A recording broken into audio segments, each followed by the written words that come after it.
Nasa ospital ngayon ang isang estudyante sa Muntinlupa na 15 taong gulang. Posibleng dahil ito sa pagkabago matapos pagtulungang sakta ng mga kaklase.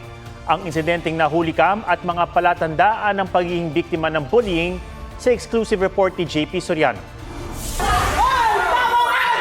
Mala-torture ang inabot ng isang estudyante sa classroom ng pinapasukang paaralan sa Muntinlupa. Sa videong ibinahagi sa GMA Integrated News ng nanay ng 15 taong gulang na biktima, kita ang anak niyang nakasalampak sa sahig na sinasabunutan at hinahatak ng kamag-aral habang nakapalibot ang ilan pang kaeskwela.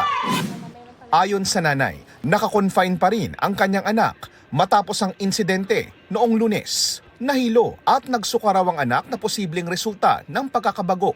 Yung ulo yung unang tumama sa sahig. Hindi siya makabangon kasi sa lakas daw po nung bagsak ng ulo niya, hilong-hilo daw po siya, hindi niya alam kung paano siya tatayo. So, yun na, doon na po natin makikita sa video na yung mga classmate, siya yung hinahawakan.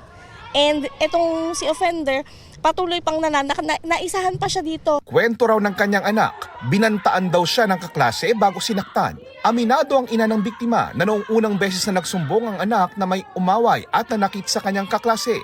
Inakala raw niyang normal na away lang ito at handa na raw sana niyang palagpasin. Hanggang sa nakarating sa kanya ang video.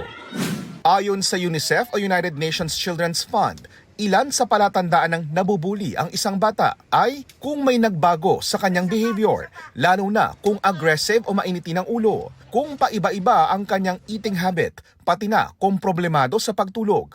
Palatandaan din kung tila masama ang pakiramdam ng bata, kung umiiwas na pumasok sa eskwela o kausapin ng mga kaibigan, at kung may mga di maipaliwanag na sugat o pasa, o may mga gamit na nawawala o nasisira. Ayon sa school principal at sa DepEd Muntinlupa, iniimbestigahan na nila ang nangyari. Tinitiyak din nila ang kapakanan ng lahat ng mga estudyanteng sangkot. Muling giit ng DepEd at ang pamunuan ng paaralan na walang puwang kailanman ang anumang uri ng pananakit sa mga paaralan sa bansa. Sabay giit na nagpapatuloy pa rin ang zero tolerance sa bullying. At dahil sa insidente, dumaraan ngayon sa psychosocial intervention ang mga batang sangkot sa insidenteng ito.